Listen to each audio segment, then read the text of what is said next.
Hello to everyone. This is the fourth session about Autocad lessons.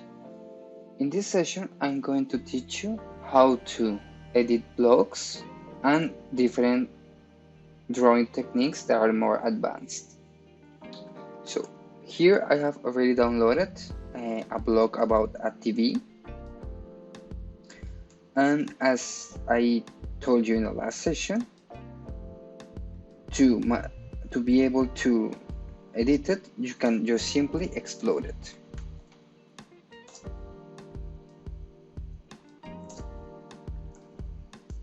Here you can see that now you can select all the different lines of the object. However, if you don't want to explode it, you can just simply edit it. So to edit it, you have two types. The first one is block editor, and the second one is edit block in place. So you first select the block, and with the right click, you can select each one of these options.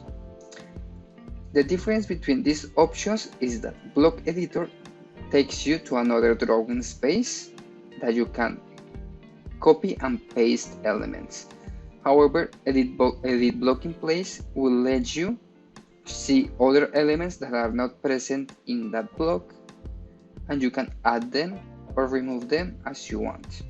But you cannot copy or paste any objects in that edition type. So first, let's see block editor. As you can see here, this is the separate drawing space, and you can just simply modify it as much as you want. And if you want to finish the drawing, you can just simply close block editor, and it will ask you if you want to save the changes. Just save the changes, and the block is modified.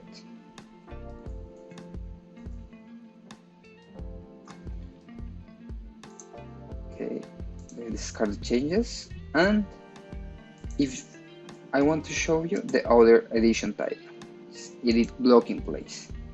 So it will ask you which block do you want to edit. This is because sometimes there are multiple blocks in one block, so you can group blocks inside a block. But in this case, we only have one block, that will be the TV. Here, as you can see, you can barely see the other blocks, but you cannot edit them. So if you try to move them, it will tell you that they are not in the working set.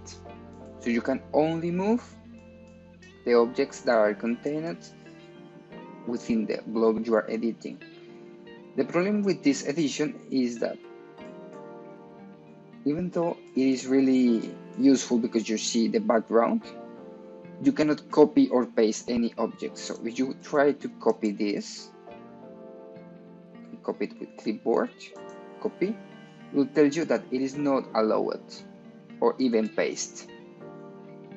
So if you want to finish, you can go to edit reference and save changes or discard changes. Also, if you have lines outside the block,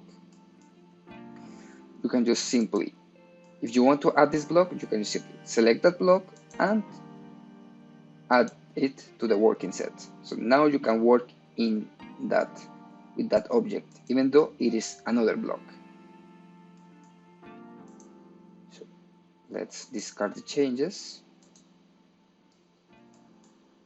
and let's go again to block editor, and you can see here that now it will allow us to copy and paste.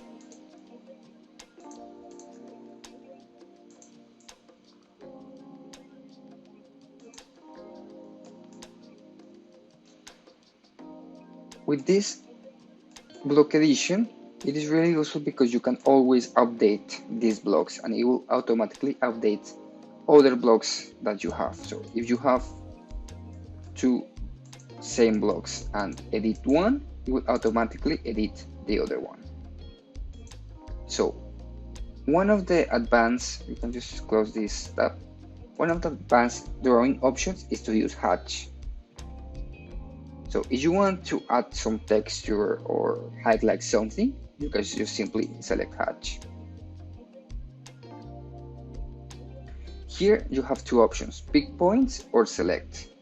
So if you select the option pick point, the software will automatically detect the boundaries of an closed object. So here you see that it automatically detects this area, and if you press here, it will detect this area. This is only possible if the object is completely closed and well drawn. So you need to be careful in order to this option to work. Sometimes, because it involves a lot of lines, the software doesn't process it well, so there are errors in the design. So that's why I prefer to use select in closed polylines. You type this select option, you can just simply select the object you want for the hatch to happen, and it will automatically be generated. This hatch, besides showing a pattern that you can select here, you can change the pattern here, and here are the properties. You can make it more transparent, you can change the density, the angle,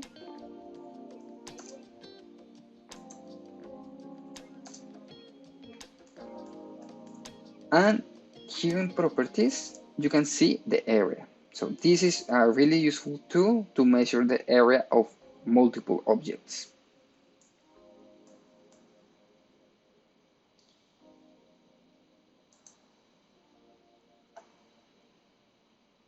Here I can show you an example with pick point. You can just pick the point here.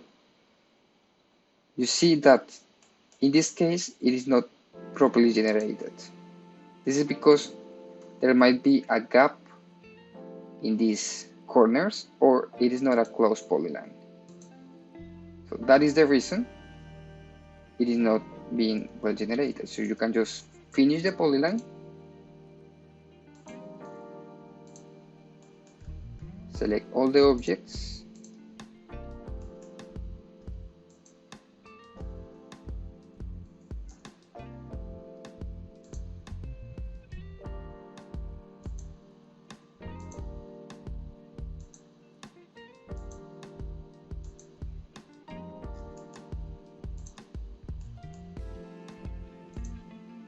and use the option join.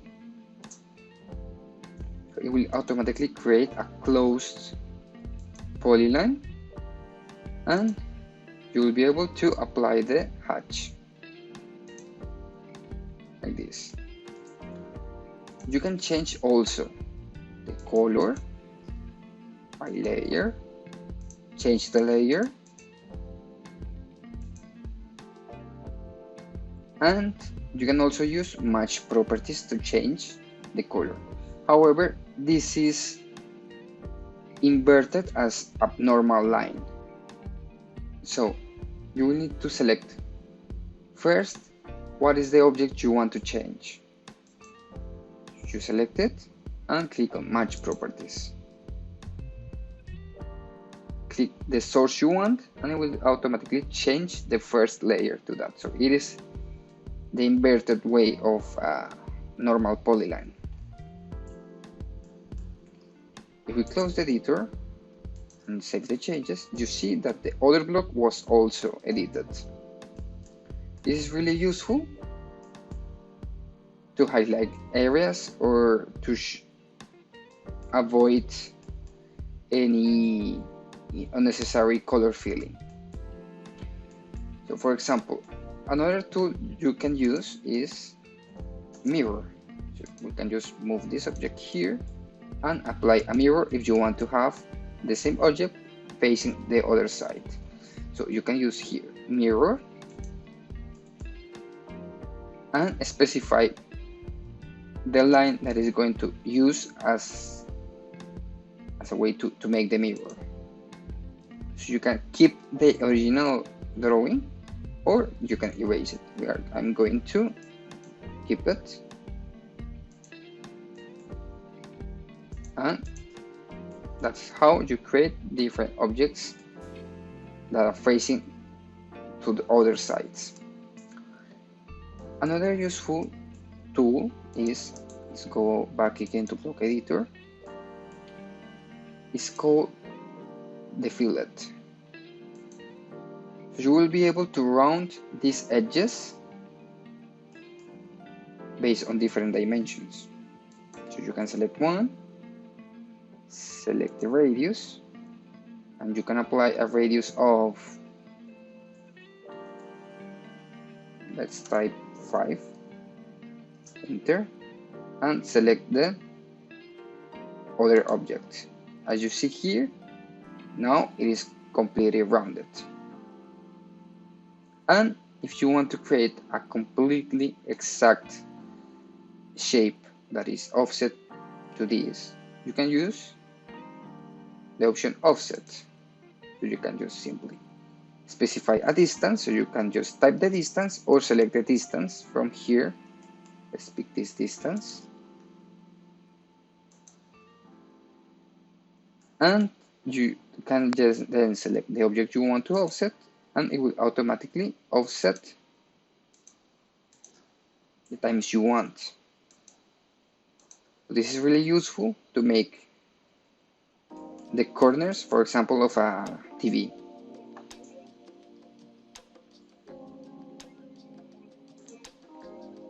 You can discard these changes, and the final useful tool I want to share is the array system. So let's go back to our chair block. Let's put it here, and we can create multiple chairs that are separated an exact amount of distance. So we need first to create a line which is going to be used to indicate where the chair is going to be projected. So here you can see there are multiple array systems, but the one I'm going to teach you is path array. So this path array will first require you to select the object, just type enter, and then select the curve which you want to use to copy and paste multiple times that object. So you can select this line and it will automatically create multiple chairs. So you can just simply specify the distance, or you can specify the number. You can just unclick this and you can change the number.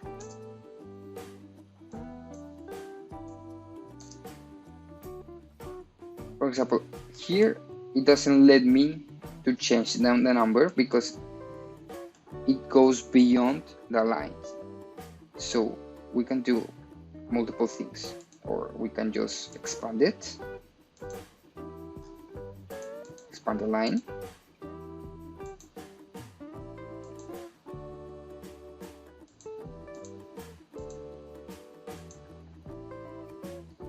and now we can create a fixed amount of chairs and also specify the space between them.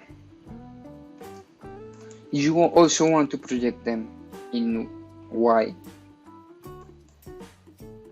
If you click here, you can see that there are the options of the array, so it will not let you project it because it is not a normal object. So you can just explode it, and now you will have different blocks as you initially had. So you can just make the same concept, doing the line, selecting the object, array, path array, selecting the objects, selecting the curve, and specify the distance.